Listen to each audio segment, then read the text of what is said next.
Un crime odieux a eu lieu au matin du jeudi 19 mai dernier, à Gaha, une localité de la sous-préfecture de Blot-les-Quins, dans l'ouest de la Côte d'Ivoire. Dans le village de Gaha, une localité de la sous-préfecture de Blot-les-Quins, deux frères d'une famille ont été froidement abattus dans une forêt, alors qu'ils s'y étaient retranchés dans le cadre d'une retraite spirituelle.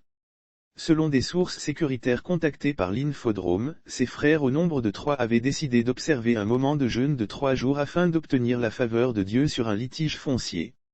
Mais ce moment de recueillement et de spiritualité va malheureusement se transformer en drame. En effet, selon notre interlocuteur, dans ce moment de jeûne, il s'était fait accompagner par un dozo, lequel chasseur traditionnel avait pour mission d'assurer leur sécurité.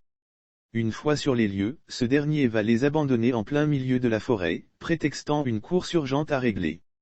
Lire aussi Côte d'Ivoire, une vieille dame, âgée de 112 ans, violée à mort par un boulanger. Le récit de cette scène macabre des paysans qui passaient par là très tôt le matin ont trouvé suspect la présence de ces chrétiens en pleine brousse, qui l'ont pris pour des coupeurs de route.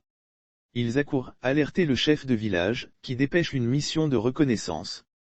Il n'en est rien point, ils ont constaté qu'il s'agissait en effet de jeunes autochtones, puisqu'ils priaient en langue locale. Ils se sont alors retournés au village et se sont séparés. C'est plus tard que le drame va se produire. Des individus, des dozos, à en croire notre source, sortis de nulle part dans la brousse ouvrent le feu à bout portant. L'aîné des 3 frères, touché en plein visage, meurt sur le coup. Le second grièvement blessé est tailladé. Le troisième qui a réussi à échapper aux criminels, alerte la communauté villageoise. Le second grièvement blessé est tailladé. Le troisième qui a réussi à échapper aux criminels, alerte la communauté villageoise. Ceux-ci à leur tour informent les autorités administratives de Blot-les-Quins et accourent tous vers le lieu du drame. Horreur. Les corps des 2 frères sont abandonnés dans la broussaille. Les corps mutilés des affrontements intercommunautaires évités de justesse. L'information gagne le village comme une traînée de poudre blanche. Les populations entrent dans une colère noire.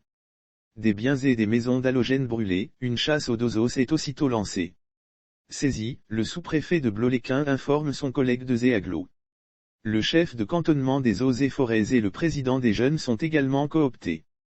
Lire aussi Abobo Baoulé, un présumé chef microbe tabassé à mort après d'intenses négociations avec la foule en colère. Ils parviennent à leur faire entendre raison.